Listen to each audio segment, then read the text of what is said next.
Round number के आसपास से हमेशा एकदम से बाइंग नहीं आती, उससे 10 पॉइंट प्राइस थोड़ा सा नीचे जाता है, 20 पॉइंट नीचे जाता है। और जो ट्रेड में मैंने एंट्री बनाई है, ये एंट्री बनाई है मैंने 15 मिनट के टाइम फ्रेम में, यानी कि 15 मिनट टाइम फ्रेम में मैंने ट्रेड लिया हुआ था। लेकिन अगर मार्केट रेंज में है तो ऑब्वियसली इसमें भी आपके स्टॉप लॉसेस जाएंगे। तो रेंज बाउंड मार्केट का पहचान होती है जब मार्केट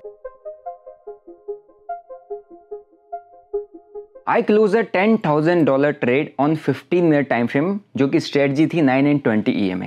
क्या 9 and 20 EMA 15 minute time frame में काम करता है? अगर काम करता है तो कितना ज़्यादा इफेक्टिव है, यानी कि उसका एक्यूरेसी और विन रेट कितना है, डिटेल में समझा दूंगा। और इसी के साथ कि मैंने किस तरीके से 920 EMA को प्लान किया था, ऑब्जर्व किया था, ट्रेड को एग्जीक्यूट किया था, और किस तरीके से मैंने टारगेट सेट किया, स्टॉप लॉस सेट किया, एंट्री सेट की, सब कुछ डिटेल में समझाऊंगा। और ये जो ट्रेड मैंने प्लान किया था, ये मेरा मिड नाइट ट्रेड था, यानी कि रात के 12 से 1 बजे के बीच में मैंने इस ट्रेड को एंट्री करके क्लोज कर दिया था। अगर आपको ये सीखना है, समझना है, तो पूरा वीडियो को ध्यान से देखो, क्योंकि आज मैं आपको बताने वाला हूँ 9 and 20 EMA जो कि मैंने 15 मिनट में किस तरीके से यूज़ की। ठीक है, सो अगर आप यहाँ पर स्क्रीन पर देखोगे तो मेरा ट्रेड है, और ये है 17 नवंबर का, जिसके अंदर मैंने 8.67 लाख के आसपास का प्रॉफिट बुक किया, राइट। और ये जो ट्रेड मैंने बनाया था, ये इथेरियम के अंदर ट्रेड बनाया था, जिसको आपको मैं एक बार ऑर्डर हिस्ट्री में दिखाऊंगा। तो यहाँ पर देखोगे तो लास्ट मेरे बैक टू बैक लॉसेस लगे थे, लेकिन उसके बाद कल जो मेरा लास्ट वाला जो ट्रेड था वो था $10,198 के आसपास का, राइट। और इसमें आप एक बार शेयर लिंक मैं आपको दिखाऊं तो आपको इसमें दिख जाएगा कि 82% इसमें एंट्री एंड एग्जिट प्राइस आपको दिख जाएगा। और यहाँ पर आप देखो कि 17 नवंबर को रात को 11:02 में मैंने ट्रेड लिया है, क्लोज किया 1:03 के आसपास। तो तकरीबन 2 घंटे का मेरा ट्रेड था। और जो ट्रेड में मैंने एंट्री बनाई है, ये एंट्री बनाई है मैंने 15 मिनट के टाइम फ्रेम में, यानी कि 15 मिनट टाइम फ्रेम में मैंने ट्रेड लिया हुआ था। सारी ऑब्जर्वेशन एनालिसिस सिर्फ और सिर्फ 15 मिनट टाइम फ्रेम पे थी। और इसके अंदर जो मैंने स्ट्रेटजी का यूज़ किया, वो स्ट्रेटजी का नाम है 9 and 20 EMA। अब 9 and 20 EMA को कैसे अप्लाई करते हैं? 9 and 20 EMA मूविंग एवरेज है, ठीक है। अब यहाँ पे मैंने अप्लाई किया हुआ, एक मेरे पास जो ब्लू लाइन है वो 9 EMA है, जो रेड कलर की जो लाइन जा रही है वो 20 EMA है। इसकी जो सेटिंग है वो डिफ़ॉल्ट सेटिंग है, यानी कि इसमें आपको कोई भी सेटिंग नहीं रखनी होती, कोई भी छेड़खानी नहीं करनी होती, जो as it is setting I है आपको वही लगा के रखना है। और इसमें 2 EMA है जिसका रोल है वो मैं आपको समझा देता हूँ। 9 EMA का जो रोल है वो है शॉर्टर टाइम फ्रेम में, जो एक बहुत छोटे टाइम फ्रेम में आपको ट्रेंड बताता है कि मार्केट का एवरेज मोमेंटम कहाँ चल रहा है। और एक मिड टर्म में, यानी कि एक शॉर्ट टर्म ट्रेंड, एक मिड टर्म ट्रेंड हमको 20 EMA बताता है। तो इसलिए मैंने यहाँ पर 2 EMA में यूज़ करता हूँ। अगर आपको इस 9 and 20 EMA को डिटेल में समझना है तो आप मेरे चैनल पे 9 and 20 EMA पे डेडिकेटेड मैंने वीडियो बनाया है, आप उसको देख सकते हो जाके, ठीक है। आई बटन पर भी उसका लिंक आपको मिल जाएगा। अभी इस ट्रेड की बात करते हैं। वैसे मैं 9 and 20 EMA को ज़्यादा इफेक्टिवली यूज़ करता हूँ ऑन 1 आवर टाइम फ्रेम, लेकिन कभी कभी जब मार्केट डायरेक्शन में होता है ना, तो 1 आवर टाइम फ्रेम में मेरे को एंट्री नहीं मिल पाती, यानी कि कैंडल्स बहुत बड़ी बड़ी निकल जाती है, मोमेंटम काफ़ी फास्ट आ जाता है, मैं पुल बैक का वेट करता हूँ, चीज़ें मिस हो जाती हैं। तो मैंने इसको देखते हुए जब प्राइस फॉल कर रहा था, यहाँ पर वॉलेटिलिटी मार्केट ने शो की, यहाँ पर स्टॉप लॉस हंटिंग किया। हंटिंग करने के बाद देखो इस ट्रेड के अंदर किस तरीके से मैंने ऑब्जर्व किया। अब यहाँ पर देखो प्राइस सिंपल सा, पहला स्टेप जब आप 9 and 20 EMA का यूज़ करते हो तो आपको 2 इंडिकेटर लगाए, मैंने आपको बता दिया। अब दूसरा स्टेप क्या होता है कि इसके अंदर आपको ये देखना होता है, जब प्राइस 9 and 20 EMA के नीचे चल रहा है, यानी कि नीचे मूवमेंटम कर रहा है, आपको सिर्फ और सिर्फ सेलिंग ट्रेड देखना है। ये है आपको जो अपनी चीज़ें पॉइंट इसमें याद रखने हैं। दूसरा, जब प्राइस 9 and 20 EMA के ऊपर चल रहा होता है, यानी कि जब प्राइस ऊपर ट्रेड कर रहा होता है, तो आपको सिर्फ बाइंग देखना है, यानी कि हर एक पुल बैक पे आप बाइंग ट्रेड प्लानिंग करोगे, हर एक पुल बैक पर आप सेलिंग प्लान करोगे जब प्राइस 9 and 20 EMA के नीचे चल रहा है, जब प्राइस 9 20 EMA के ऊपर चल रहा है, राइट। जब प्राइस 9 20 EMA को ऊपर नीचे 1-2 बार ऊपर नीचे क्रॉस कर रहा है, वो ऐसा टाइम है जब मार्केट एक रेंज में है, यानी कि मार्केट आपको उस वक्त ट्रैप कर सकता है। तो उस वक्त आपको ट्रेडिंग नहीं करनी है, उस टाइम पर आपको मार्केट अवॉइड करना है। यानी कि ये जो स्ट्रेटजी है ये डायरेक्शनल स्ट्रेटजी है, यानी कि जब मार्केट डायरेक्शन में होगा, मोमेंटम देगा, तभी आपके प्रॉफिट्स बनने के या आपके ट्रेड के टारगेट हिट होने के चांसेस बहुत ज़्यादा हाई हैं। लेकिन अगर मार्केट रेंज में है तो ऑब्वियसली इसमें भी आपके स्टॉप लॉसेस जाएंगे। तो रेंज बाउंड मार्केट का पहचान होती है जब मार्केट 920 EMA को ऊपर नीचे बार बार क्रॉस कर रहा है। इसका मतलब ये जो जोन है नो ट्रेडिंग जोन है, इस रेंज को आप बना लो। और यहाँ पर रेंज के ब्रेकआउट एंड ब्रेकडाउन पे आपको 920 EMA की प्राइस या ऊपर जाएगा या नीचे जाएगा, तब आपने ट्रेड प्लान करना है, ठीक है। तो सिंपली मैंने आपको मोटा मोटा स्ट्रेटजी के बारे में बता दिया। अब बात करते हैं मैंने इस ट्रेड को किस तरीके से प्लान किया था। अब यहाँ पर आप देखोगे ना, प्राइस यहाँ पर टेस्ट किया इस जगह पर, और इसने टेस्ट किया 920 EMA को ऊपर क्लोज करने की कोशिश की, फेल हो गया। प्राइस नीचे है तो मैंने क्या देखना है, सिर्फ सेलिंग का ट्रेड देखना है। फिर प्राइस टेस्ट करने गया अगेन 920 EMA को, कि प्राइस के अंदर प्राइस अगर इसीलिए टेस्ट करता है कि ये लेवल स्ट्रॉन्ग है, नहीं लेवल स्ट्रॉन्ग नहीं था, यहाँ से ऑलरेडी एक ब्रेकडाउन आया, प्राइस नीचे आया, 920 के पुल बैक दिया, अगेन नीचे आया, यहाँ पर सपोर्ट लेने की कोशिश की, पुल बैक दिया, बट 920 के ऊपर की क्लोजिंग हमको नहीं मिली, यानी कि कोई क्लोजिंग नहीं दे पाया। इसका मतलब हमारे को यहाँ पर दिख रहा है कि ब्रेकडाउन आए तो मार्केट में सेलिंग ट्रेंड है। मार्केट फिर इस लो को ब्रेक करता है इस जगह पे। इस लो को ब्रेक करने के बाद मार्केट अगेन पुल बैक दिखाता है इस एरिया को टेस्ट करने के लिए। जितने लोग ब्रेकडाउन पे एंट्री किए उनके यहाँ पे एसएल हंट करता है। हंट करने के साथ ही एक चीज़ दिखता है कि जब इतनी बड़ी ऊपर को एक कैंडल आती है 15 मिनट में, तो प्राइस 920 EMA के ऊपर नहीं जा पाता है। तो 920 EMA से 20 EMA से हमको एक रिजेक्शन मिलता है, और रिजेक्शन मिलने के साथ यानी कि एक नेगेटिव कैंडल मिलती है, और नेगेटिव कैंडल मिलने के साथ जब प्राइस इस बड़ी कैंडल का, जो बिग कैंडल है, इसका लो ब्रेक करता है, तब मेरी एंट्री यहाँ पर बन जाती है। और एंट्री बनते ही ये मेरी इंडिविजुअली मैंने पहले ट्रेड लिया फिर मैं आपको समझा था, ऐसा नहीं है। मेरे जो भी ट्रेड होते हैं यहाँ पर कम्युनिटी में मैं शेयर करता हूँ। अगर आप यहाँ पर देखोगे तो मैंने इसको शेयर किया था कि यहाँ पे एक ट्रेड बन रहा है, चाहे वो स्टॉप लॉस वाला मेरा ट्रेड हो, चाहे मेरा टारगेट वाला ट्रेड हो, कोई सा भी ट्रेड हो जो मेरे को स्ट्रेटजी के हिसाब से, ऑब्जर्वेशन के हिसाब से मैं अपना पर्सनल ट्रेड लेता हूँ, मैं यहाँ पर शेयर कर देता हूँ अपनी कम्युनिटी में।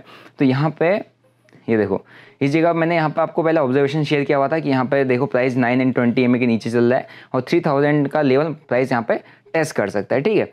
और यहाँ से फिर एक अपने को सेटअप मिला, जो मैंने आपको ऑब्जर्वेशन बताई, एक एग्जैक्ट सेम चीज़ यहाँ पे फॉर्मेशन हुआ था। मैंने यहाँ पे सेटअप शेयर किया और यहाँ पे मैंने एंट्री बना ली, राइट। जैसे इस बड़ी कैंडल का लो ब्रेक हुआ, एंट्री बन गई थी। एंट्री बनती ही कम्युनिटी के साथ शेयर किया। ऑलमोस्ट 7000 प्लस मेंबर्स ने इस ट्रेड को देखा हुआ है लाइव, राइट। एंड उसके बाद एंट्री, स्टॉप लॉस, इस स्विंग हाई का स्टॉप लॉस प्लान किया। फिर जाके जब प्राइस मोमेंटम में गया और इस प्राइस ने, इस ट्रेड ने अपने को बढ़िया सा वन वे में डायरेक्शन दी, यानी कि एंट्री करने के बाद इस ट्रेड ने मेरे को स्टॉप लॉस वाला जोन नहीं दिखाया, यानी कि लॉस वाला जोन ज़्यादा नहीं दिखाया। इसलिए नहीं दिखाया क्योंकि एक स्ट्रॉन्ग मोमेंटम था, और मोमेंटम कहाँ को था, डाउन साइड में। और डाउन साइड में प्राइस जो चल रहा है 920 EMA के नीचे चल रहा है। डायरेक्शनल स्ट्रेटजी है, आपने पुल बैक में पकड़ा, यानी कि मैंने इस ट्रेड को पुल बैक में पकड़ा, एक स्विंग हाई का स्टॉप लॉस प्लान किया, एंट्री प्लान की, और जो ट्रेड है कंप्लीट मेरे डायरेक्शन में चला गया, क्योंकि स्ट्रेटजी ही डायरेक्शन है। और जो मोमेंटम है डाउन साइड का है, ट्रेड भी मैंने डाउन साइड का लिया है, और मैंने एक अच्छी एंट्री बनाई है, और स्टॉप लॉस भी मेरा एक लॉजिकल रखा हुआ है। टारगेट भी मैंने एक लॉजिकल टारगेट रखा हुआ है, यानी कि थोड़ा सा अगर आप बड़े टाइम फ्रेम में चले जाओगे तो जहाँ पर मैंने टारगेट रखा हुआ है इस ट्रेड के अंदर, ये देखो, राइट, जहाँ पर मैंने टारगेट रखा हुआ उस जगह के आसपास सब मेरे एक राउंड नंबर है, यानी कि 3000 एक राउंड नंबर, एक साइकोलॉजिकल नंबर है। उसके बेसिस पे मैंने टारगेट रखा हुआ था कि 3000 के लेवल के आसपास टारगेट रहना चाहिए। एंड मैंने 3000 नहीं 2990 का टारगेट रखा था, क्योंकि राउंड नंबर के आसपास से हमेशा एकदम से बाइंग नहीं आती, उससे 10 पॉइंट प्राइस थोड़ा सा नीचे जाता है, 20 पॉइंट नीचे जाता है। यहाँ पर तो प्राइस और भी नीचे गया, अच्छा खासा मोमेंटम और नीचे गया। अगर होल्ड करता तो थोड़ा सा और बन जाता, बट जो मैंने टारगेट डिसाइड किया था उतना मेरे को मिल गया।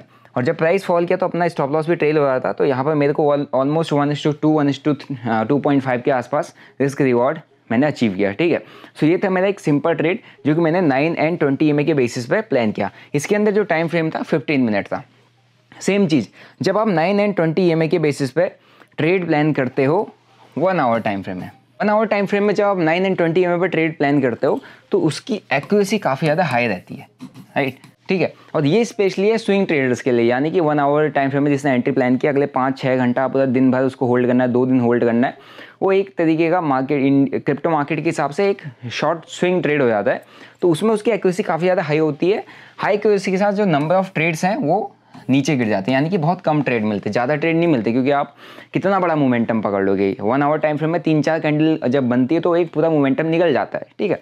तो उतने ज़्यादा ट्रेड्स नहीं मिलते, बट एक्यूरेसी काफ़ी ज़्यादा हाई रहती है। सेम चीज़ अगर आप 15 मिनट पर काम करते हो, 15 मिनट के अंदर आप 9 and 20 EMA को यूज़ करते हो, EMA की स्ट्रेटजी यूज़ करते हो, तो उसमें उसके अंदर आपका जो विन रेट है वो कह सकते हो कि मीडियम हो जाता है, ठीक है। ना ज़्यादा हाई हो जाता है कि बहुत अच्छा विन रेट होगा, नहीं, ना ज़्यादा लो हो जाता है, एक मीडियम विन रेट होता है, यानी कि ट्रेड्स काफ़ी अच्छे कभी चल भी जाते हैं, कभी कभी आपके स्टॉप लॉस से ज़्यादा हिट हो जाते हैं, लेकिन कंपैरेटिवली 1 आवर टाइम फ्रेम में इसकी उतनी ज़्यादा अच्छी एक्यूरेसी नहीं होती 15 मिनट में, लेकिन नंबर ऑफ ट्रेड्स आपके बहुत ज़्यादा हाई हो जाते हैं, यानी कि ज़्यादा ट्रेड्स आपको मिल जाते हैं। क्यों? क्योंकि बहुत ज़्यादा पुल बैक्स हमको, जितना छोटे टाइम फ्रेम में आप जाओगे उतने ज़्यादा आपको पुल बैक्स मिलेंगे, और पुल बैक्स जब मिलेंगे तो आपको ट्रेड करने की, एंट्री करने की अपॉर्चुनिटी मिल जाएगी। फॉर एग्जांपल ये तो मेरा ट्रेड था, अभी प्राइस यहाँ से फॉल किया, ये पुल बैक दिया, यहाँ पर नीचे नेगेटिव कैंडल की क्लोजिंग आई। अब जैसे यहाँ पर नेगेटिव कैंडल की क्लोजिंग आई तो ये देखो यहाँ से एक शॉर्ट ट्रेड अपना बन जाएगा, ठीक है। मैं इस हाई का कैंडल का स्टॉप लॉस लगा सकता हूँ, एक शॉर्ट ट्रेड प्लान कर सकता हूँ, यहाँ पर भी ट्रेड आया, ठीक है। अब इसके बाद अगेन देखोगे तो प्राइस ऊपर गया, यहाँ से एक नेगेटिव कैंडल आया, राइट, तो यहाँ पर भी एक शॉर्ट ट्रेड बन सकता है। मैंने भले ही नीचे बनाया, लेकिन यहाँ पर भी एक छोटे स्टॉप लॉस के साथ एक अच्छा शॉर्ट ट्रेड बन सकता है। ठीक है, इस ब्रेकडाउन पे अगेन यहाँ कहीं पे आप देखोगे तो प्राइस ने कहीं पे पुल बैक दिखाया होगा, प्राइस यहाँ टेस्ट किया। मतलब कि अगर आप 15 मिनट टाइम फ्रेम में जाओगे तो आपको बहुत अच्छे मतलब ज़्यादा एंट्रीज मिल जाएंगी और आपका विन रेट हो सकता है कम हो जाए, क्योंकि एसएल भी बहुत जाते हुए दिखेंगे, बट आपको ट्रेड करने की अपॉर्चुनिटी 15 मिनट टाइम फ्रेम में बहुत ज़्यादा मिल जाती है। यहाँ पर भी देखोगे हर 15 मिनट टाइम फ्रेम में प्राइस पुल बैक देने के लिए आ रहा है। यहाँ पर हमारा लॉन्ग ट्रेड बनेगा, यानी कि जो प्राइस है ये ऊपर चल रहा है, ऊपर चलने के बाद यहाँ पर सपोर्ट लिया, सपोर्ट लेने के बाद एक बाइंग आया, यहाँ पर से अपना एक लॉन्ग ट्रेड बन गया। ठीक है, तो ये है इस तरीके के।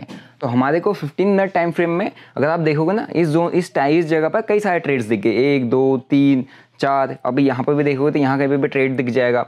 इस जगह पर देखोगे तो ट्रैप हो जाएगी। यहाँ पर आपको बाइंग का भी ट्रेड दिखा है, सेलिंग का भी ट्रेड दिखा है। प्राइस 920 EMA के नीचे है तो सेलिंग ट्रेड दिख गया, यहाँ पर देखो सेलिंग ट्रेड दिख गया, यहाँ पर देखो बाइंग या सेलिंग में कंफ्यूजन आ गया तो वॉलेटिलिटी होगी, ट्रैप यहाँ पर एसएल हंटिंग हो जाएगी। लेकिन यहाँ देखो इस जगह पर एक डाउन साइड का ट्रेड, इस जगह पर एक डाउन साइड का ट्रेड, यहाँ से एक डाउन साइड का ट्रेड, तो कई सारे ट्रेड्स मिल जाते, बट एसएल हंटिंग भी बहुत ज़्यादा बढ़ जाते हैं। वहीं मैं अगर इसको 1 आवर टाइम फ्रेम में लेके जाता हूँ, टाइम फ्रेम मैंने शिफ्ट कर दिया 1 आवर पे, तो 1 आवर पर चार्ट थोड़ा सा क्लीन हो जाता है। मेरे को उतना ज़्यादा मैसअप चार्ट नहीं दिखता है। मेरे को दिख रहा है कि ये रेंज है, अभी रेंज है, तो मैं यहाँ पर 920 EMA के ऊपर ज़्यादा, नीचे ज़्यादा, ऊपर ज़्यादा, तो रेंज मेरे को दिख रही है। अब इस रेंज के अंदर मैं 1 आवर टाइम फ्रेम के हिसाब से देखूंगा तो मेरा ट्रेड कायदे से नहीं बनना चाहिए। लेकिन 15 मिनट टाइम फ्रेम के अकॉर्डिंग मैंने यहाँ भी ट्रेड बनाया था, यहाँ भी ट्रेड बनाया था, यहाँ भी ट्रेड बनाया था, तो मेरा एसएल हंट हुआ। तो यही चीज़ होता है जो मैंने बात की थी आपके साथ, वो था कि जब आप 1 आवर टाइम फ्रेम में जाते हो, बड़े टाइम फ्रेम में शिफ्ट करते हो, स्ट्रेटजी अच्छी है, एक्यूरेसी समवेयर अराउंड 60% की निकलती है, 60 to 70% निकल जाता है। लेकिन वो एक्यूरेसी सबसे ज़्यादा हाई तब रहती है जब आप 1 आवर टाइम फ्रेम में 920 को यूज़ करते हो, 920 का मतलब स्ट्रेटजी की हेल्प लेके डायरेक्शन पकड़ते हो। और थोड़ा सा लो एक्यूरेसी कब हो जाती है या मीडियम एक्यूरेसी कब हो जाती है, जब आप उसको 15 मिनट में लेके आते हो। जब आप 5 मिनट के टाइम फ्रेम में जाते हो तो उसकी एक्यूरेसी काफ़ी ज़्यादा लो हो जाती है, क्योंकि 5 मिनट के टाइम फ्रेम में आपके जो नंबर ऑफ़ ट्रेड्स हैं वो बहुत ज़्यादा हो जाते हैं, मतलब बहुत ज़्यादा आपको ट्रेड्स मिल जाएंगे। जितने ज़्यादा ट्रेड्स मिल जाते हैं उतनी कम एक्यूरेसी हो जाती है। ठीक है, और जितने कम ट्रेड मिलते हैं उतनी हाई एक्यूरेसी हो जाती है। और जितने मतलब 15 मिनट टाइम फ्रेम ऐसा है जिसके अंदर आपको मीडियम ट्रेड्स मिलेंगे, ना कि ज़्यादा हाई ट्रेड्स मिलेंगे बहुत ज़्यादा, ना ही ज़्यादा कम ट्रेड मिलेंगे। यानी कि अगर आप एक इंट्राडे ट्रेडर है क्रिप्टो मार्केट के अंदर और डेली के 2 ट्रेड प्लान करता है, 2 से 3 ट्रेड, तो 2 से 3 ट्रेड ये 15 मिनट टाइम फ्रेम का सेटअप आपको दे सकता है। लेकिन 2 दिन में या 3 दिन में अगर आपको एक ट्रेड प्लान करना है तो आपको 1 आवर टाइम फ्रेम में 920 EMA को यूज़ करना पड़ेगा। और अगर आपको लगातार ट्रेडिंग करनी है, दिन भर ट्रेड करने के लिए बैठना है, आप चले जाओ 5 मिनट के टाइम फ्रेम में, आपको इतने ट्रेड मिलेंगे लेकिन पैसा शायद बहुत कम बनेगा या नहीं बन पाएगा, क्योंकि स्टॉप लॉसेस उतने चले जाएंगे, चार्जेस उतने चले जाएंगे। ठीक है, सो आई होप मैंने आपको 15 मिनट टाइम फ्रेम में 920 EMA के बेसिस पे मैंने कैसे ट्रेड प्लान किया आपको शेयर किया, और आई होप आपको समझ में आया होगा, सीखने को मिला होगा। और ये जो ट्रेड है मैंने कम्युनिटी के साथ शेयर किया हुआ था, तो मेरे सारे ट्रेड मैं वहाँ पर शेयर करता हूँ। अगर आपको ज्वाइन करना है, आपको फ्री ऑफ कॉस्ट मेरी कम्युनिटी का एक्सेस मिल जाता है, जैसे आपने अकाउंट ओपन करके गूगल फॉर्म को फिलअप कर देना है। ठीक है, तो इस वीडियो से अगर आपको सीखने को मिला और 920 EMA स्ट्रेटजी अगर आपको पसंद है तो मेक श्योर आप जो आई डन में मैंने वीडियो डाला हुआ है 920 स्ट्रेटजी पर डिटेल वीडियो मैंने बनाया हुआ है, आप उसको देख सकते हैं। ऑलरेडी मैंने कई सारे वीडियोज़ बनाए, मेरा जो पर्सनल स्ट्रेटजी 920 EMA जिसके बेसिस में मैं डायरेक्शनल ट्रेड्स को प्लान करता हूँ।